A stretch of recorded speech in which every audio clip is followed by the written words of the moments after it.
As you know, I've broken apart the turbo to put some new bearings in it.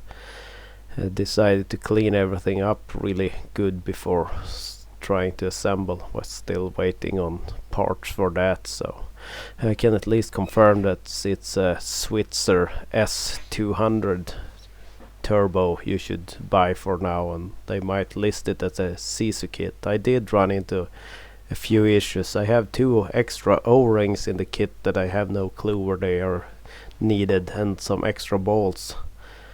And some of the bolts that came new in the kit, it was only 6 of them where I required 8, but I just reused 2 of the old bolts. So it was mainly some brush work and Dremel work, brass brush and a bottle brush to try and clean up the inside of everything as good as I could. Some old diesel to soak up and remove some of the soot, the carbon buildup inside the exhaust side.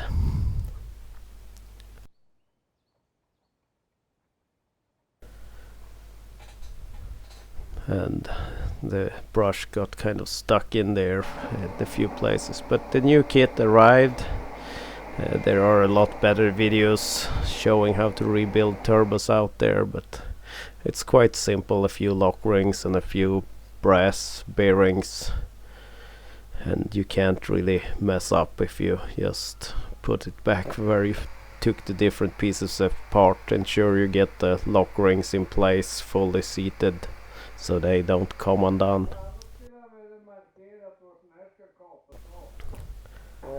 Made sure to oil everything up before installing. There are a few almost like piston rings, small rings that go on in 2 different places.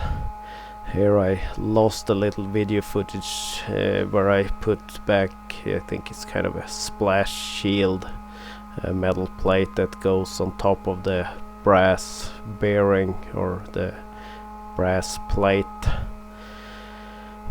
This one, and I missed a step here. I ran out of power, and you can see it in the near the WD-40 can. That plate goes on top of this unit here, and then you place the next cover on top of that.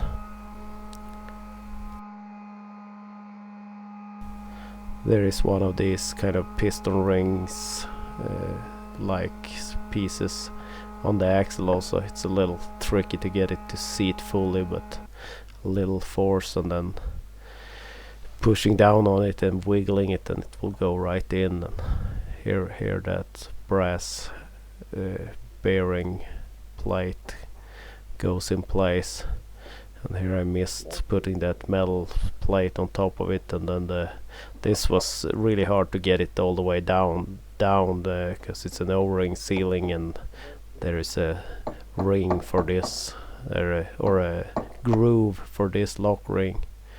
Put some glue on the actual impeller and put that down, and then some strong Loctite on the threads, and it's the backwards threads on here, so it's not righty tighty lefty loosey, it's the opposite. And then I had some issue when I tried to tighten things up. The impeller wanted to move, so I had to go back and forth a couple of times here to get it to line up properly and keep the balance. And here I kind of messed up a little. I had cleaned everything, but I should have removed a tiny bit of material so this would go back together easier. We reverted back to clamping it and tapping it, similar to what we did when we pulled it apart, and that did the trick, and it seated fully.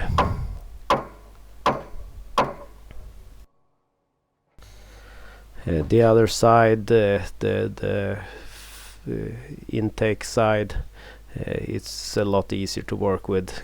It's a new O-ring in the kit that comes here, and then here is the bolts where it's only 6 of them, and I need 8, and there is 8 more bolts of a smaller diameter in the kit, so maybe it can have another setup somehow.